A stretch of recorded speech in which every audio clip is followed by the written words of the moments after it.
Welcome, race fans, to Sim TV. Finian Takuna joins me on the mic this evening, and this is Sim TV's live coverage of the SCRS LazyRocket Super Trofeo action from Mid-Ohio Sports Car Course. As we know, you have many choices to meet your sim race viewing needs. We thank you for choosing to spend your evening with us. We join you tonight from the virtual Mid-Ohio Sports Car Course in Lexington, Ohio, an underrated gem among America's best courses. With long, fast straights and twisting corners and elevation change, Mid-Ohio provides you all you could ever ask for in a classic American circuit, packaged together in a well-thought-out and exciting configuration. Finian, as we prepare for a bit of a makeup round after 2 weeks ago, or issues a week ago rather, these drivers have had extra time for prep, and now they get to test themselves against the clock and against one another on the Mid-Ohio Sports Car Course this evening. It'll be very tough. It'll be very exciting. Yeah, absolutely looking for these guys flying through these very tight, twisty corners here in Mid-Ohio. A very large departure from where we were, where these guys were racing 2 weeks ago at Road America, which is a lot more flowing and high speed in nature. So it's going to take a lot of car control, a lot of finesse to handle Mid-Ohio, especially in these Lamborghini GT3 cars. It's definitely going to be tough. We've talked a bit about the track already. Let's take a look at the Mid-Ohio Sports Car Course. Of course, I think most people are relatively familiar with this. At least most people watching this evening should be relatively familiar with the course. But you see it standing in front of you. It is 2.4 miles long, 3.86 kilometers in length. I truly love this circuit. It's very fun, be it going up to the keyhole, which is turn 2, flying down that, I don't want to call it a backstretch, but it feels kind of like the backstretch into China Beach, turn 4, and then it's all just a bunch of twisty bits, so you get back around, but it takes so much finesse, it takes so much talent to get through, and the track gives you so much character each and every lap. Exactly, especially you're talking about the twisty bits from turn 4 through turn 9. Very tight technical section. It can make or break your lap. Speaking of lap times too, no qualifying for these drivers here tonight. We're going to go pretty much straight into the race. They already qualified last week. The field's already been set. So these guys are going to go straight from practice, straight into the race. So this is kind of nice to get a little bit more time to practice from here after they had a decent amount of time last week to get underway. So I'm interested in seeing what the guys can bring to the table, because they're going to need as much practice as they can get. That they are going to need as many laps as they possibly can. We've seen a lot of these Lambos get up to speed this evening, get acclimated with the course again. Like Finian just said, these guys qualified 1 week ago. They were going to race, and they even did their 8-car invert, which puts out DJ Alice and Dreamy starting from the 8th position, but unfortunately, some issues 1 week ago pushing the race to this evening. This is round number 5. Finian, I understand you've been along for a few of these races so far. I actually raced with this field at Daytona. It was a lot of fun going out there and running, I think it was 15 laps that first time out. I'm really looking forward to seeing these guys take over the Mid-Ohio Sports Car Course this evening. Should be a whole lot of fun. Again, Finian alongside of me on the mic. My name is Andrew Cardinale IV, and boy, I'm excited. Yeah, really can't wait for these 5 minutes to get underway. Guys getting the last bit of practice, trying to just get acclimatized to the car, feel a little bit comfortable. And of course, these guys, you know, they are sprint racing in these races, but that doesn't mean that it's going to be any kind of easy. Doesn't mean it's not going to test these drivers' patience. Actually, one of our keys to the race this evening is passing patience. In fact, I have that down at number 3, but there's a lot to think about here in Mid-Ohio.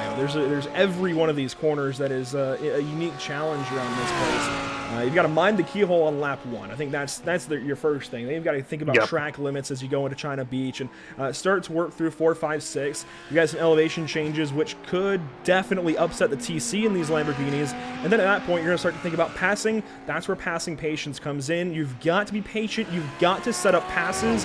That's the biggest thing for any driver learning Mid-Ohio, I think. You've got to set somebody up. You've got to think out a pass. You can't just go for it. Yeah, especially, you know, there's obviously no particular marked place to make a pass. You can make a pass any corner, any straightaway, anytime you want. But obviously, there are definitely places on this track where you have a lot higher percentage of getting a pass done. And I think that's going to be the really key thing to know where to not only make the passes, but as you mentioned, to set up those passes. And that's going to be a very big thing, especially you talk about coming out of the keyhole and heading down to turn 4. That's going to be a prime passing opportunity. Probably we're going to see the most action tonight. I would definitely agree with that. I think the keyholes we're going to see a lot of passing and then trying to beach. That just the first sector of this course, I think, sets itself up for a lot of passing, a lot of opportunities, for a lot of contact as well. So keep an eye out for some of that. We take a look at the weather coming into this evening. We're looking at relatively fair weather, I'd say. It is a bit of a warm racetrack. You see 118 degrees. That's rather warm. That's only because we've had the sun beating down on it now for about an hour of practice with no qualifying this evening. Series admins extending practice for 15 minutes to get everybody reacclimated to the circuit, and I think that's helping, of course, but it is warming this place up. Yeah, and that is a fairly hot track, especially considering the air temp's only 76. So, as you mentioned, just bathing in the sun. And we talk about, again, the twisty bits on this track is going to make it that much more difficult for these guys to get these cars under control. They had time to acclimatize to this track surface, so I don't think it's going to be too big of an issue. But that being said, when you put these guys in a racing scenario and you're pushing for every single tenth and just a little bit extra on the guy in front, could see some mistakes happen. Currently riding here with Jeffrey Fisher, 14th on the practice charts, but these practice charts, again, this practice session's been up for now an hour. These guys have had plenty of time to get a lap out, and that has definitely, I think, changed the attitude of the racetrack a little bit as the heat has built. I think we probably saw maybe some faster times, probably a half an hour ago maybe, when the track was just hot enough to lend itself to some grip, but not too hot to where it burned these tires up. I think that'll be the main concerns. We're looking at about 30 minutes of racing, I think it is. So, you know, these guys will have to deal with some tire wear. They will have to make sure they manage their car. It's not nearly as bad as if we were running, say, an hour and a half race, but they will still have to be mindful of keeping these tires in their cars. And I think that's the thing too. You talk about, doing a sprint comparison to, it requires a different level of patience. Is not pushing the car too hard, because obviously it is a shorter race. If you had an hour and a half, you can kind of pace yourself out to the run. But here you kind of have to be pushing, but also at a decent pace. It's a really tough balancing act for these guys, and really it's a matter of finding that balance to keep it going. Yeah, a balance definitely going to be difficult for these drivers to find, but they, I'm sure, after an hour, have had an opportunity to do so. Alessandrini fastest here in practice. Johansson then sits in second, Buchanan in third, Kundinger in fourth, and Rolleveld in fifth. Rolleveld is a name I've grown very familiar with. I cover a separate league on Friday night, so actually tomorrow night he'll be racing in that. And we've had one road course race so far in that stock car league. Guess who it was won by? It was Derek Rolleveld. He's certainly quite the formidable road course ringer. And again, just another look here at Mid-Ohio Sports Car Course. Certainly a very, very fun racetrack. Look forward to taking you through the action this evening as we get ready for what will be a very quick race, but it's going to feel like a little bit for these drivers. In fact, going back to Daytona, it certainly felt like it took just a little bit longer than it maybe should have, but it goes by in a flash. For us up here, it feels like, for those drivers, it'll feel like an eternity. We'll take you now to the starting grid this evening, and Finian up on pole. It's not who you might expect. Again, because of the inverts, it is not DJ Alessandrini. It is going to be none other than Jake Gortson in the number 16 car. Then Rolleveld, how about that? Starting from the second position. Zach Buchanan will start from third. Carter Kundinger there in fourth position. We go back through the top 8. You see Jake Johansson, who was second place in practice. Then DJ will actually roll off from sixth. It looks like maybe a couple of cars up front maybe didn't load in this evening. Then you have Ryan Kish and Brian Zabelski. Yeah, moving on back to the next row, and behind you find Eric Brown next to Ryan Plort in the 74 car. Kyle Lamb going to be lining up in the 42 with Sarah Tassam next to him in the outside lane. And moving on back, we find Andrew Mickey in the 86. James Miller lined up next to him with Jeffrey Fisher and then Nicholas Morelli. And starting then from what should be, I think, the 15th spot, 17th position, will be Cody Meadows, all on his lonesome here on this page. Just 17 cars this evening. I think, this week was planned to be an off week for these drivers. In fact, the prototype series that would usually be running later on this evening is off this week. But, given the, change in schedule, they are not racing later on this evening. Very quick grid lap, very quick formation lap. We're already going to be off and away up out of the carousel. We are racing Mid-Ohio. Jake Gortson with the race lead. Yeah, absolutely wasting no time, and all these guys already separated out quite a little bit on back. He's trying to run away as he oh no, he spins, goes flying off the track. You can see off the camera, and immediately gonna be out of the race. Meanwhile, it's 3 wide heading down to the keyhole. Zach Buchanan leading the charge, Rolleveld up the inside, and these guys started, I believe, second and third. Alessandrini in this mess, Kundinger as well. There's the 3-car of Alessandrini. He's already up, technically into second position. How about the number 3? We know he's so fast, but really showing that he's fast this evening already through just 3 corners. He's back up into second place after starting 6th, and the run down to China Beach for the first time. Yeah, ever since they put this in, it's been a matter of when does DJ get near the front of the order. It was already pretty early after starting in 6th. It's already up into 2nd place. He's now just got Derek Rolleveld to deal with. It's a tough cookie. And he's still got Carter Kundinger and Zach Buchanan. Buchanan's been chasing DJ all season long, so he's got some pace in that 40 cars. This top 4 is really something to look forward to. Riding on board with Johansson, he's got back into the field, and that was not Johansson that went off. That was Gortzen, who got spun in turn 1, and actually he has rejoined the field some number of seconds behind them. He is rolling. Here he is in the number 16 car, and we'll try and take a look back after this lap 1 sorts out as they come through the carousel and out to complete lap number 1. We'll see if we can't take a look back at what happened. Yeah, it was just a really unfortunate break for him after, you expect to start on the pole, you're king of the world, and wasn't meant to be on this occasion. And all on his lonesome then. He just gets loose, overcorrects, and he's off in the beach. Not the we talked about the but... TC. Yeah, we talked about the TC, and they're kicked in the traction control. Just got a little bit too hard into the corner, and around she went. Rolleveld leading the way back down to turn number 4, China Beach, and he just got a string of Lamborghinis in behind him. Alessandrini, we're used to seeing him up there. He is going to, he looked to the inside for a moment, maybe just trying to play mind games there with Derek. Follows him through turn 4, and everybody, I think, away cleanly, aside from our pole sitter, through the invert 1 week ago. Otherwise, very, very calm so far. Yeah, and also to mention, too, all the drivers in red on your ticker, all the pro drivers, drivers in orange, your AM drivers. Again, all these guys fighting for the same points, but for 2 different championships, just to give the drivers who aren't arguably as skilled as some of the pros the chance to fight for some championship prizes and just a championship in general. As we see DJ Alessandrini, Duke left, Duke right. Gonna try to go side-by-side here in the last part of the corner. And Carter's now sitting back behind these guys, waiting for an opportunity to roll through. Will he do so on the right side of Rolleveld? He will. And promote DJ up to P1. And look at that gap he pulls because Carter Kundinger is battling, or was battling, Derek Rolleveld. He's already opened himself up a gap. And I don't think even the slipstream is going to help in the backstretch. I think he's already got a pretty good lead and should start to pull away. Yeah, didn't get a chance to see what... 12, Ryan Kish around. Oh, yeah, well, big accident in the background in turn number 1. No, that was Sarah Tessa, my bad. It looked like a 12, and I'm used to him in the 12 then from a couple of nights ago with Fuel. This was Sarah Tessa out of turn number 1. We'll take a look back at the front stretch and see how this all occurs. It's the 09 and behind her, it looks like, or is that a different car? That is the 09 and we'll see what happens in turn 1 here. Maybe similar to Gortzen? The exact same thing, she just didn't overcorrect. Yeah, did she hit the curb? Or did she just get sideways? Well, we can take another look back. I'm not totally certain. We'll even ride on board with her then.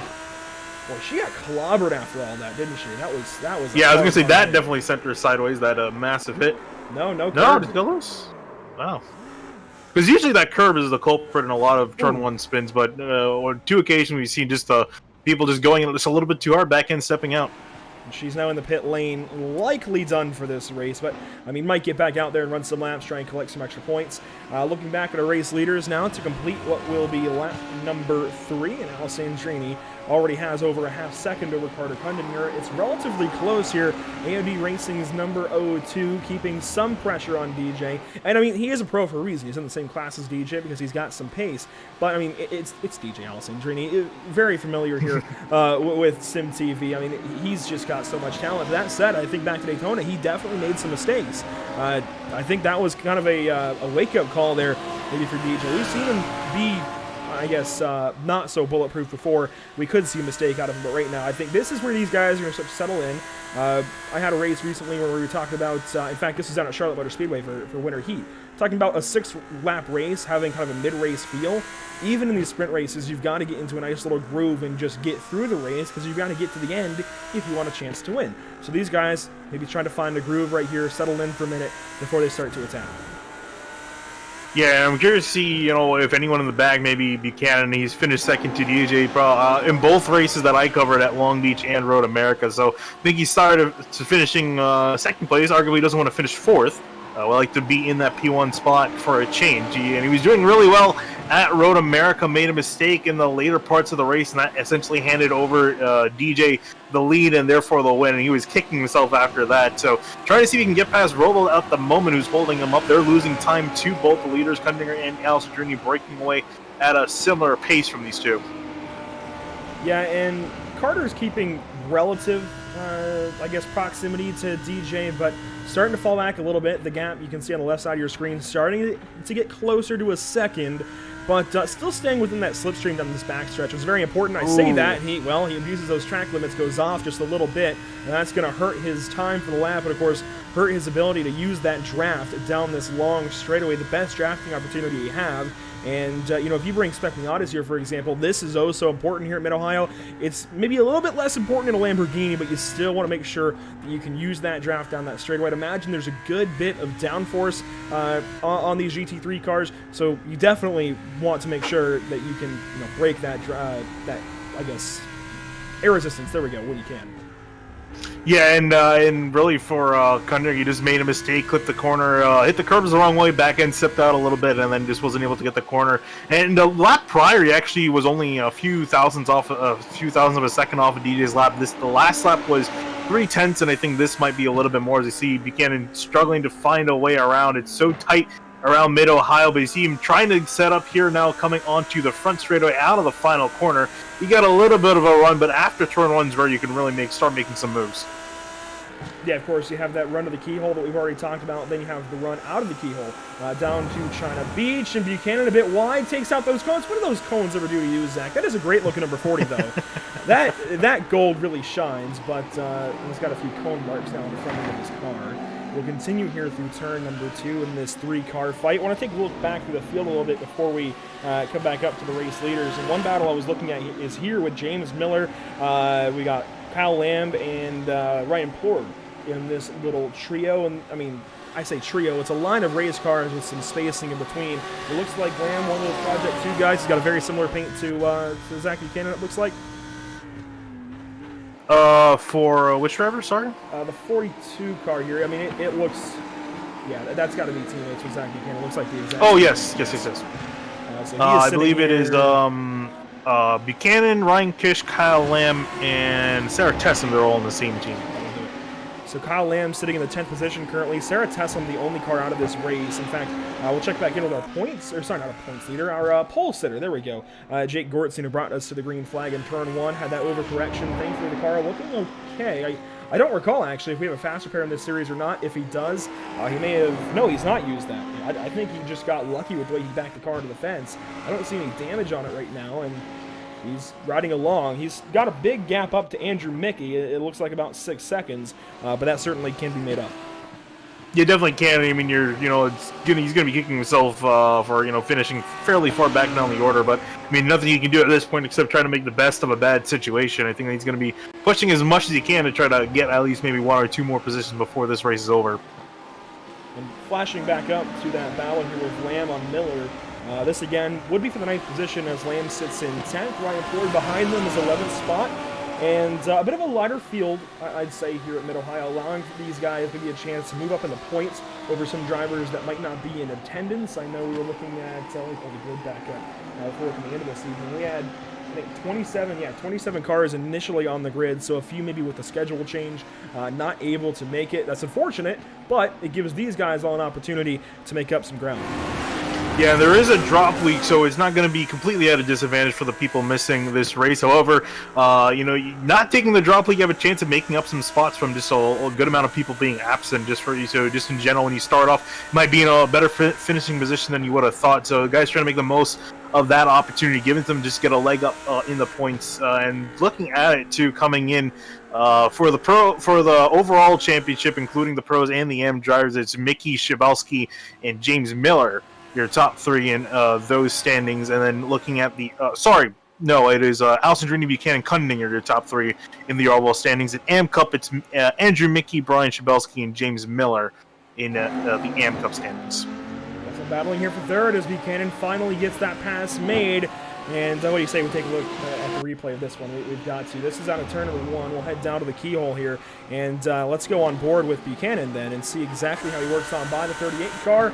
Look at that. Just simply outbrakes him into the keyhole. A bit hard on the brakes, man. That could have gone a bit poorly if he wasn't so calculated with that one. That was a great move, I'd say, from Zach Buchanan. That was really well done. Now they fight through turns 4, 5, and 6 to make that hard right turn for 6. And they'll fight through, again, the twisty bits here at Mid-Ohio. Yeah, I forgot what the actual name for these corners are, but you know, it's not the twisty bits. I can't remember what it is. I know. Let's see. I know turn 4 is of course trying to beach. I know the S's is what you come back kind of over that drop in 6. Or you go under the bridge in the S's, then you come over that drop into 9. Then of course you come through Thunder Valley. I know Thunder Valley here. That's very familiar. And then the carousel to end the lap. And Buchanan, making Greg the song for a moment, almost goes off the course. That could have been detrimental for sure. And it wouldn't have just caught him out because he could have caught that grass on the right side and spun to the left. And that could have been very poor for Derek Rolleveld in behind as well as Jake Johansson. Yeah, and we talk about how narrow this track is on a few occasions, and it really leads to, if someone spins out in front of you, you have very few options, and also depending on the corner, very little time to react for a situation like that. But yeah, looking at Jake Johansson now trying to eye up a pass on Rowold, who's dropped down the order, was running up in first after lap number 1, but fell back to third, and then now fourth, maybe fifth. That Johansson can find a way around him, but all pro drivers at the front in your top 5. If we take a look at the last lap here for Jake, it's, let's see, a 1:23.5. Not so bad. Let's take a look at the last lap then for Derek Rolleveld at 1:23.8. So there's 3/10 there. Granted, Rolleveld did just battle a little bit with Buchanan. We'll see how this lap works out then. I mean, these guys are all on top of one another. Granted, I think some of that pace maybe in the 06 car being held up by, of course, the 38. It's so tough to pass here. That's why we have passing patience as one of our keys to this race. You've got to be very patient, and so far these guys are. I like this out of the pros. Yeah, it's just a matter of just waiting for an opportunity to strike. You saw Buchanan, he waited patiently, waited to make a solid move into the keyhole, and it was aggressive, but you kind of need to be at certain points. And you see Robo go a little bit wide in turn 1. Jansen keeping it just a little bit tighter, wasn't quite able to maximize the exit, so not going to really be close enough on this occasion. Oh, he's going to make a little bit of a lunge, though. Yeah, try to scare him out of it, maybe? A very shallow entry, and that is going to hurt his speed on exit of the corner, but with the draft, it might not be so detrimental. He'll stay in behind, and we'll take a look back at another battle we were looking at a little while ago. Lamb was in 10th at first, working on James Miller. Now both 9th and 10th have changed hands, and as James Miller is actually worked by Eric Brown, and then Ryan Ford has just gone off. You know, that's one way to take it. Yeah, he actually spun out of the exit of the keyhole, went flying off almost onto the other part of the track between turns 1 and 2. Someone else also spun on the background, but this is taking a look at Plord, who's running pretty well up to this point. So this is a replay with Ryan, and you know what? That's exactly what I was talking about with Zach Buchanan. What he could have done is if he had caught that grass on the outside of the corner, would have spun him back to the inside. Thankfully, no walls here for Ryan Plord to explore and maybe hit. Let's take a look back and see if we can't find out who that was further behind. It should be... It was Nicholas Morelli. You're going to see him, I think, coming frame right there. Turn 1 has claimed another car. Is it the same thing as the previous two? That's what I wonder. I'm pretty sure it was last time when I looked at the replay. So right on board with him. And, oh, you know what? He was on the grass, though, coming from the corner. Right? That might play into it, but does just completely get loose, goes for a bit of a ride, and thankfully hangs on to it. And he's still gaining a couple of spots out of this run so far, even with that spin 1 lap ago now. He's up 2 spots from where he started, so still not the worst. It could be a whole lot worse for him. Yeah, talking about these guys getting a little bit sideways, track time has gone up to 120. It hasn't made it a whole lot worse, but it's still worse off than when we started. I think we started at 118, so it's getting hotter. Certainly warming up. That's so interesting to me that it's getting so warm here at Mid-Ohio, especially only 76 degrees. I guess there aren't too many clouds in the sky, and the humidity, I mean, 53%. I don't know. It wouldn't seem like it's the Ohioan sun. You know what? I guess so. So 9 laps to go the last time by. DJ Alessandrini now working up to the start-finish line once more. They get 9 laps to go, and these guys working off of roughly a time limit, but they make it lap races, so we know the exact distance they'll run. And DJ Alessandrini looking to, well, take that relative time limit down and just keep lowering it. It just keeps going faster and faster. Carter Cundinger there in second place. For the back, the gold, number 40 of Zach Buchanan comes up into the keyhole. And still this battle for fourth. I'm loving this. And we might see a move here finally from Johansson. He does go up the inside. Oh my gosh. Rolleveld almost turned in on him. Thankfully, I think gets told at the last moment. There's a car inside, gives him room, and they will battle to see yet another corner. Yeah, I think it was deciding to try to cut Johansson off, because once a car gets to the inside like that, you lose so much coming out of the corner. But here they go drag racing down at China Beach. Who's going to be braver on the brakes? It's going to be neither. I think a draw on the brakes, but this gives the inside to Rolleveld for 5. And down the hill, they'll be dead even contact. A little bit of a door bang that gives the advantage for a moment to Johansson, and they just will not give up with the essence. And when at long last, and finally the battle gets sorted out, Jansen's going to have to yield to Rolleveld on this occasion. I don't think he's going to be done, going to be far from over. We still got 8 laps to go in this race, so I think there's plenty of side-by-side action awaiting these drivers, whether they like it or not.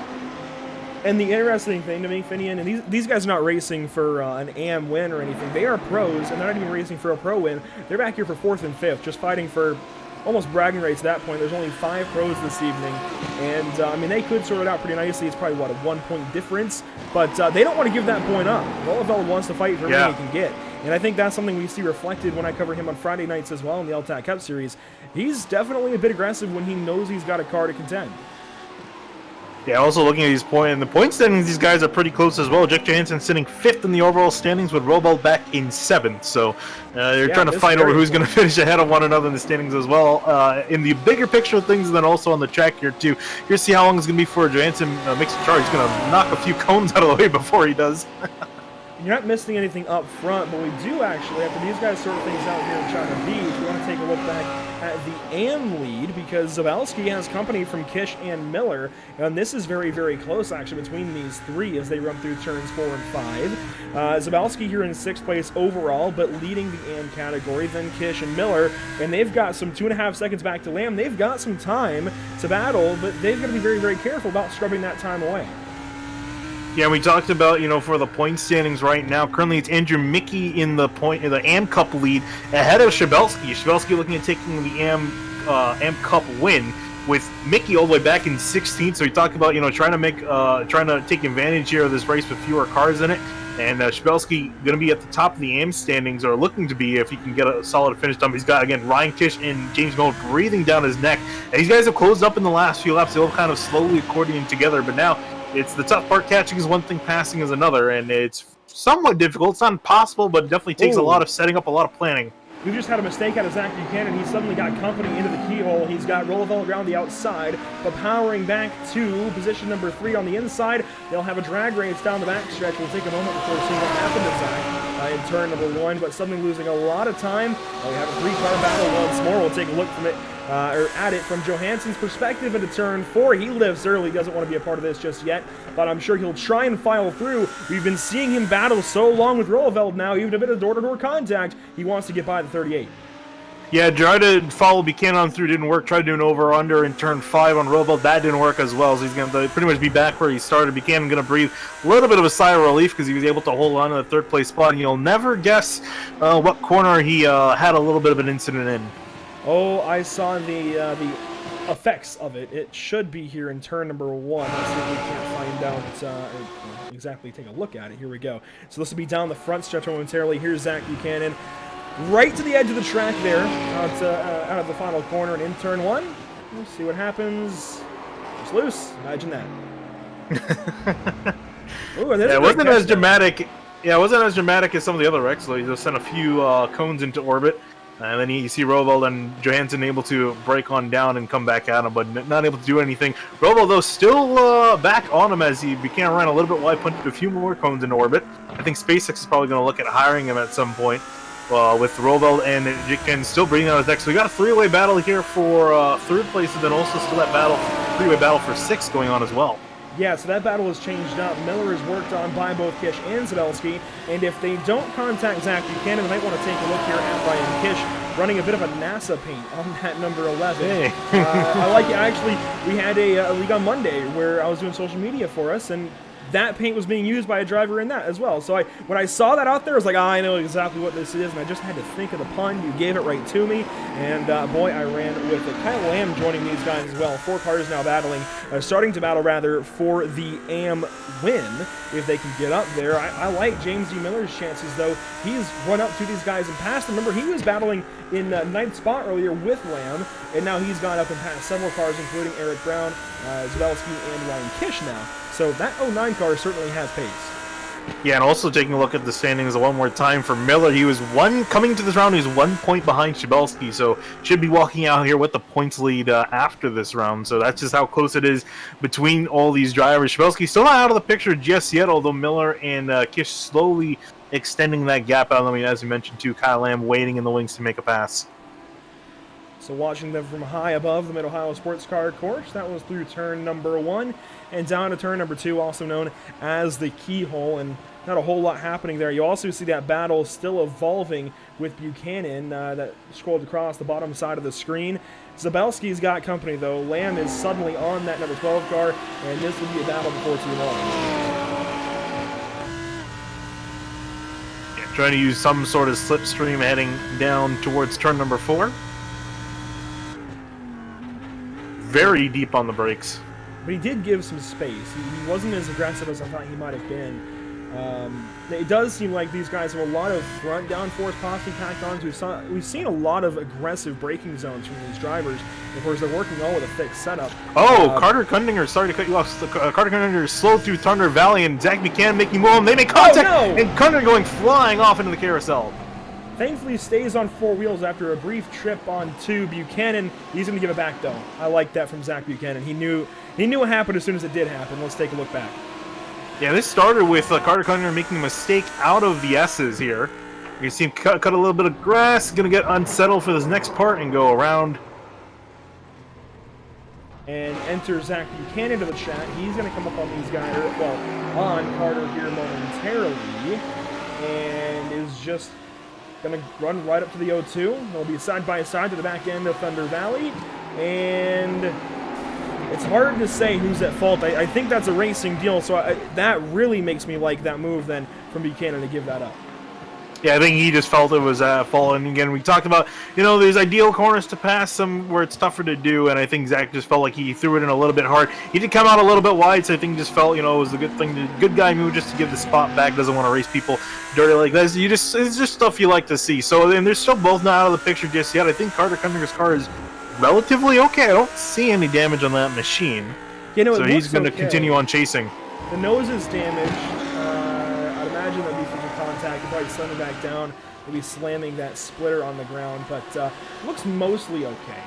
It's going to be formidable here in the last 2 laps.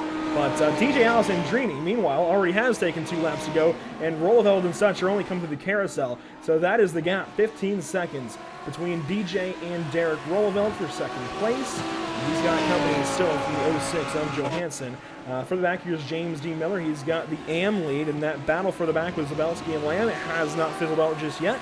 Eric Brown further back. Another battle on the racetrack. Just take a look at right quick is Cody Meadows on Jeffrey Fisher, who's off. That's the same place that Buchanan and Kundinger just had their contact and sent Kundinger off. But Fisher gets back on the racetrack, should cross him up out of the corner, and there goes the 4 up the inside. Yeah, we'll see how long this is going to continue for here. If one driver is going to yield, indeed he does, going into turn 1. Ooh, never mind. Going to try to do an over-under. It works to perfection for Jeffrey Fisher, but he's still going to have that AOD Racing Lamborghini up the inside. He's going to take it right back. They'll battle side by side. They do get sort of back out, but look at that. Up the inside, there goes the 16 of Gordon, who started on pole, and they will leave. Probably leave with the back stretch, go side by side once more. It's a drag race. And we're talking about Gordon trying to make the best of a bad situation. Was all the way back in 16, actually back to 17, up into 13 now, looking at getting up into 11 if he could try to find some sort of way around these two with 2 laps to go. Oh, gonna clip the curb a little bit awkwardly. Meanwhile, white flag out for DJ Alessandrini. We'll stay with this battle here for a moment. and see if anything up ahead spices up. These guys battling kind of in the midfield for the AM category. Let's quickly look again at our AM leader then, and that is still James Miller coming through the final couple of corners to come around and take 1 lap to go. For the back, Zabelski still with company from Lamb, and that battle with Rolleveld and Johansson, it's still not worked out. These 4 are still in the same order. Yeah, and it's looking close up for Johansson. Depends how these guys get a run out of the keyhole on this occasion. And we got Chabelski off the track in turn number 1. I think Kyle Lamb might have been involved. Here's the number 12 car, and was that was at turn 1, wasn't it? Yeah, it was, but Kyle Lamb was involved, and I think a bit of netcode involved as well, at least from what I can see on my client.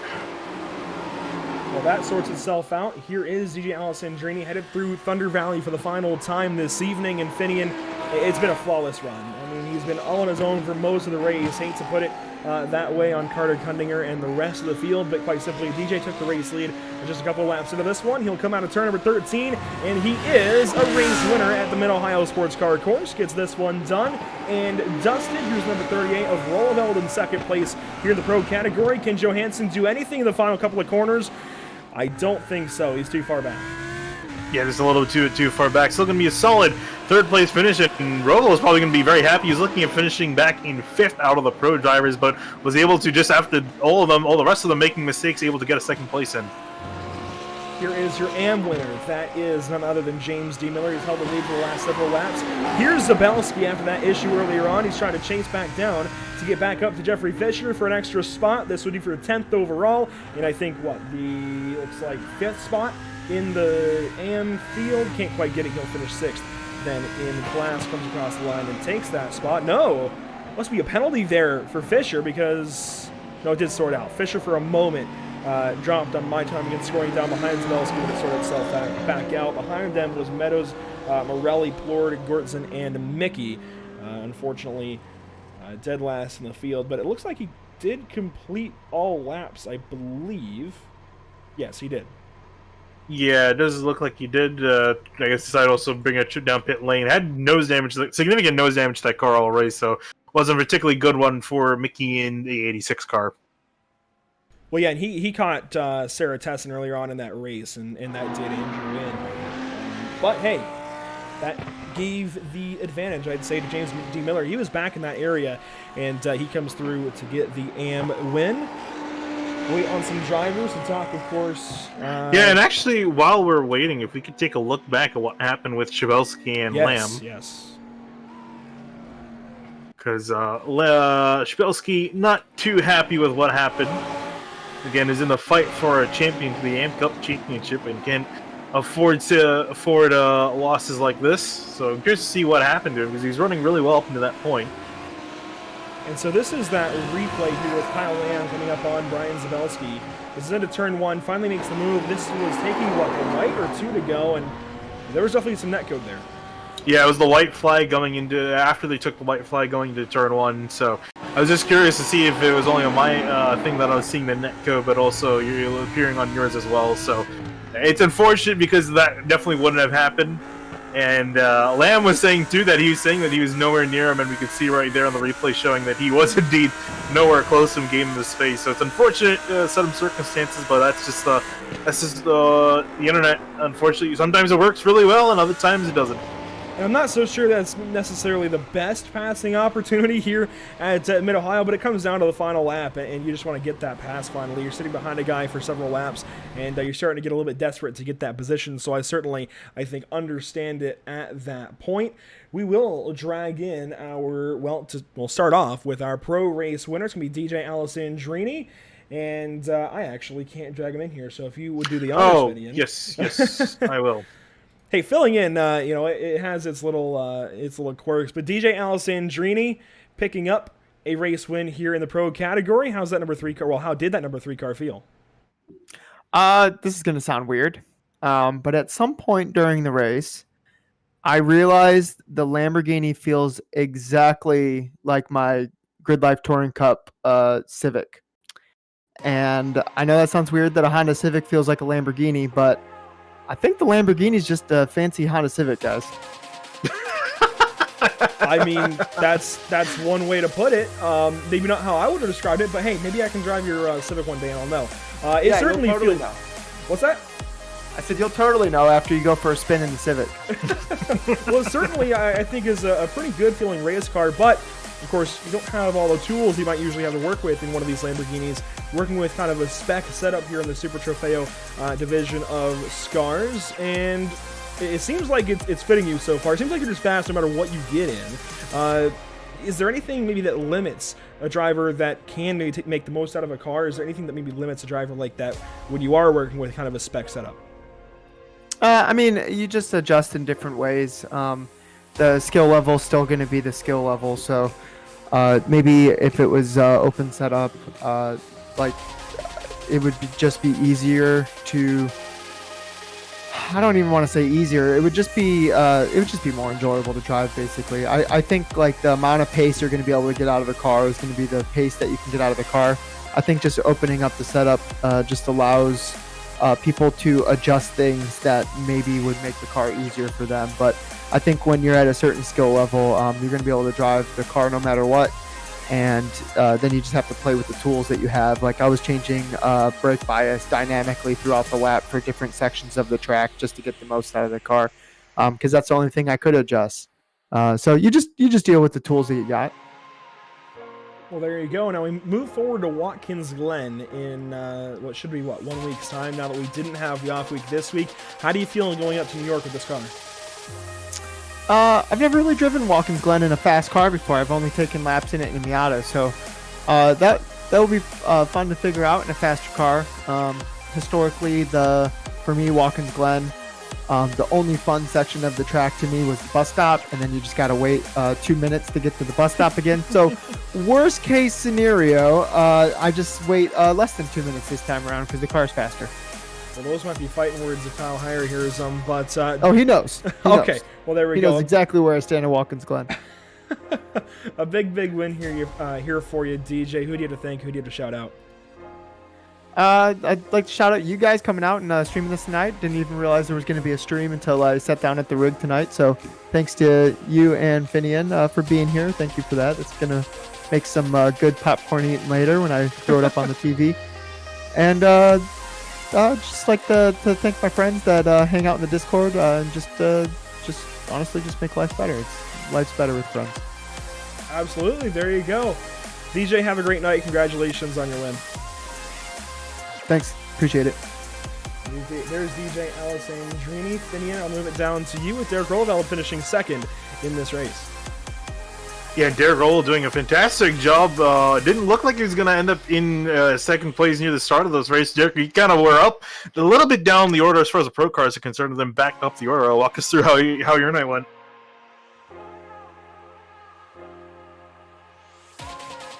Oh, Derek, you got a copy?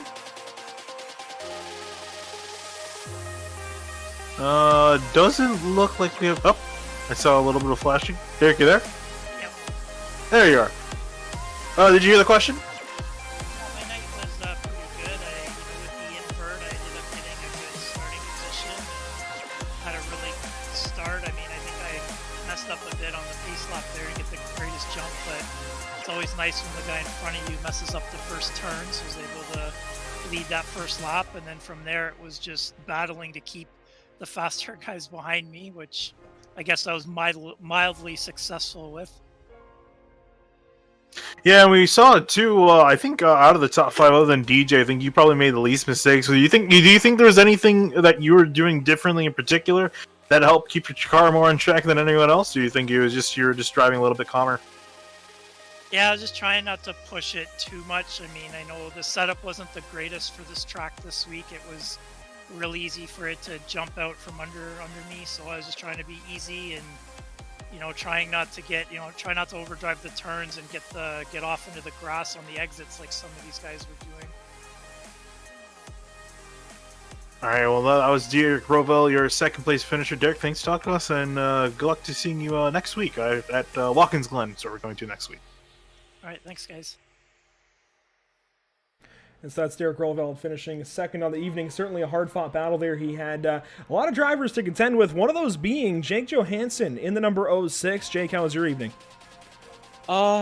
Yeah, really, there's not a lot I can say. I mean, it's so tough to pass at Mid Ohio. I felt like I maybe was a little bit faster than Derek, but I couldn't set up the pass correctly. Yeah, the one time I got really, side to side with him, he was able to fight back, and I was honestly content just running in fifth for the rest of the race, and then, just fell into a lucky third place with whatever happened between Zach and Carter. Yeah, we saw the bit of door banging there with Derek out of turn number 5. What were you trying to do after that point when maybe a little bit of contact, trying to check maybe your wheel and make sure everything's straight? Yeah, it didn't really feel like much. I wasn't concerned about damage or anything. My main concern was just like, okay, he was able to fight back there. Is there any other place I can maybe set up a pass? If I could get him going into turn 4 a little bit more, strongly and get totally in front of him, then I think I would have been able to complete the pass. But I ran out of time and started sliding the car around a bunch the last few laps. So I also didn't really feel like I had the tires under me to do it. Well, still a podium finish here in the pro category nonetheless. Congratulations on that. Who do you have to thank? Who do you have to shout out this evening for third place? Just everyone watching, you guys for broadcasting, everyone else for coming out on our off week to still allow us to do Mid Ohio. I mean, I love this track. Glad we could race. Absolutely. So Jake Johansson finishing third place here in the pro category this evening. After starting fifth, certainly a pretty big improvement for him. And we'll move on down then back over to Finian with the AM category winner. Sorry, I forgot I had my mic muted. We got James Miller, your AM Cup winner, finishing in 6th place after a climb up from 14. James, a very impressive climb for you, especially at a track notoriously hard for being difficult for passing. How are you able to do it, getting yourself up from all the way back in 14th to 6th? To be honest with you, I'm not really sure. I mean, I'm not sure if many realize this, but mostly just do oval racing. But really love stock cars at road courses, and Jeff and I did the Daytona 24 in the Lambo, and I really liked the car. And then I believe it was Drew Eisenman mentioned this league, and I was like, oh, that'd be fun, and see how I do. I want to get my road racing better, and I don't just pick people off when I could. I'd avoid. I think it was Sarah. She spun out right in front of me in turn 1. It was a little tight, but I like this car this track in the Xfinity car. But I never really drove it in anything else, so it was a bit of a learning curve. But I guess we did have 2 weeks to practice, so it was pretty good. Thanks to Team AV and Jeff for helping me with my speed and keeping me focused and going forward. Yeah, actually, it's honestly really bad on my part. I only just realized that you were out here at that it was you and Jeff from 3 Wide out here. I remember seeing your name a few times, but I think once I saw Jeff, because I don't think Jeff was took part in Long Beach and Road America, so I didn't realize that you were from 3 Wide. But yeah, it's great to see you and doing really well. I mean, going from stock cars to GT3, really good, really solid job. Do you think that might have helped at anything at all with car control here, or do you think completely different beasts? They're pretty different. The slides definitely hard to save. It's more of don't let it slide. But I think throttle control and braking control of not locking it up with a stock car, I think has been a bit more helpful with the road cars. But definitely a lot to learn, and definitely a lot more speed to be gained, seeing how the rest of the field is out there. But just happy to be competing and having good races like that. All right, James. Well, congrats on your 6th place finish and the AM Cup win. Best of luck for you for the rest of the rounds. Thank you. I think that'll do it for our interviews this evening, Finian. I actually realized as soon as we started doing interviews, we usually go through race results first here at SimTV. I'm all kinds of out of whack filling in for Kyle. But I certainly appreciate you guys having me along for the ride. And along for the ride were these 10 drivers making it to the top 10, albeit none of them 17 seconds behind DJ, who walks away with the race win. We talked to Derek Rollefeld finishing 2nd, Jake Johansson finishing 3rd as well in the pro category. Then you go back down to Carter Kundinger, who we would have been talking to him as well if he had just not lost it there through those twisty bits, as we've been calling them this evening, finishing 4th at the end of the day. Zach Buchanan there in 5th. James D. Miller, though, winning in the pro category. Pretty big day for him, I would say. That was a little bit out of, there we go, we'll pull that up along with it. Ryan Kish there in 7th place, Kyle Lamb 8th, Eric Brown 9th, and Jeffrey Fisher 10th. And I actually was in that split with James D. Miller and Jeffrey Fisher there at the Daytona 24. Those guys... Oh, look at that, small world. Yeah, those guys, they certainly earned their win. I think that was, oh my gosh, I want to say... Yeah, that was, so I ran actually 2 that weekend. I think that was the first one, and they did a good job. I will give it up to them. I think Team AV is their team name. They certainly, they ran a great race. Yeah, and some solid road drivers in their little group as well that did some stock car racing. Very dominated the stock cars road course race as well as the oval stuff. So good, it's good to see them doing well also in these GT3 cars, as James is mentioning. Different in a lot of ways. There's some category, especially under a carryover, especially with some car control. And Zabelski here in 11th position, then Meadows and Morelli. We talked about some of these guys, and Zabelski, I think, the most notable of those guys, Finian, got turned around in turn 1. Unfortunately, that send from Kyle Lamb, a little bit of net code. I don't know if you can really blame either driver for anything that happened right there. I think Zabelski, obviously you can't blame him. I don't know if you can really blame Kyle Lamb too much. The net code certainly didn't help. Yeah, you could really only blame the internet, yeah, and unfortunately, it's not going to solve anything. It's a really unfortunate circumstance because you can't change anything. It sucks that it happened between both drivers. I think for Shabelski's matter, looking forward to the next few weeks. He's a very quick driver, definitely showed it here in this race. So he's got still more weeks ahead to make up from some of the loss. Still finished 6th in class, so it's not a horrible day by any means, but definitely going to miss out on a few points. I think Andrew Mickey will be dropping out from the points lead in the AM Cup, but James Miller looking at picking up some nice points. I think he will be the one that will be taking the lead out of Mid-Ohio. And the rest of the results don't look too crazy. I mean, Relly back there in 13th, Ford in 14th. Gortonson, after starting on pole, unfortunately, he fell to 15th. Never really had a chance to recover, but if we had just a few more laps, he might have gotten a bit closer to Ryan Plord and some of those guys, only 6 seconds back there at the end of the day. Andrew Mickey did come in 16th position, like you say, should knock him out of the points lead. And Sarah Tessem, unfortunately, with that incident out of turn number 1, like so many others, just didn't quite go her way. And, you know, there's a lot for me to work with here. I think, there we go, now it'll work. I'm a little bit still unused to your guys' setup, but I will say it's been a lot of fun filling in for Kyle and working with you and Connor Horan the other evening as well. It's been a lot of fun. These are a couple leagues that I really admire. Fuel a couple of nights ago and running here in this league a few weeks back at Daytona. I'm actually quite excited to have been here for this evening and be able to cover this race. And I mean, it's another DJ win, but hey, James D. Miller making that win here in the AM category. It was a lot of fun this evening. I really like Mid-Ohio as well. Yeah, and I mean for DJ, I mean he's effectively the Lewis Hamilton of most of the stuff we cover on Sim TV. He's a man that is really, really quick and just makes few mistakes. And if he does make any mistakes, they're few and far between. So it's just really tough to beat him. 15-second gap between 1st and 2nd place. I mean, he's just a man that gets out there and kills it. Yeah, he definitely does. I mean, he's just got so much talent. But I think that'll do it for this evening, Finian. Before we let anybody go this evening, I do want your final thoughts on this one, and I want your thoughts going into Watkins Glen in a week's time.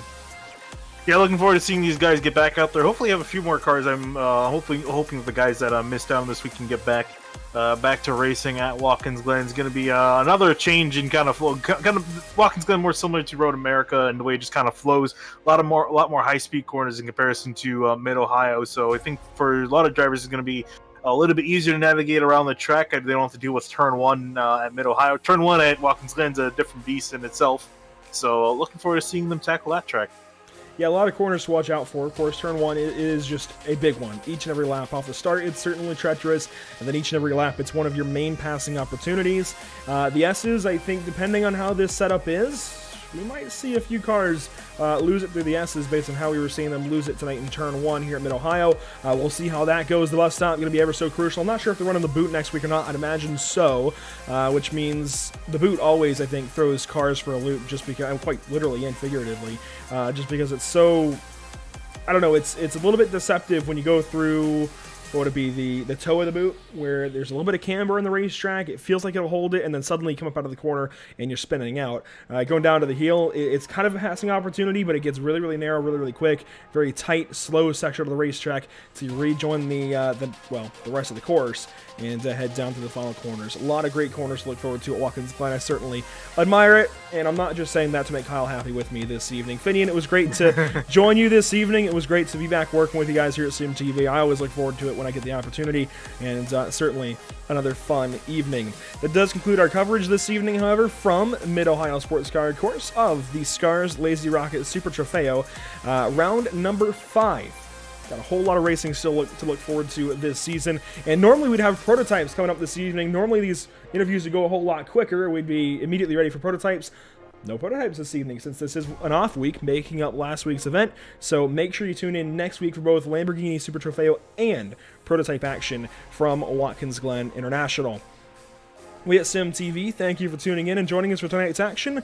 We hope you enjoyed tonight's broadcast. For all of SimTV, Finian Takuna alongside me on the call, thank you, and we will see you next time.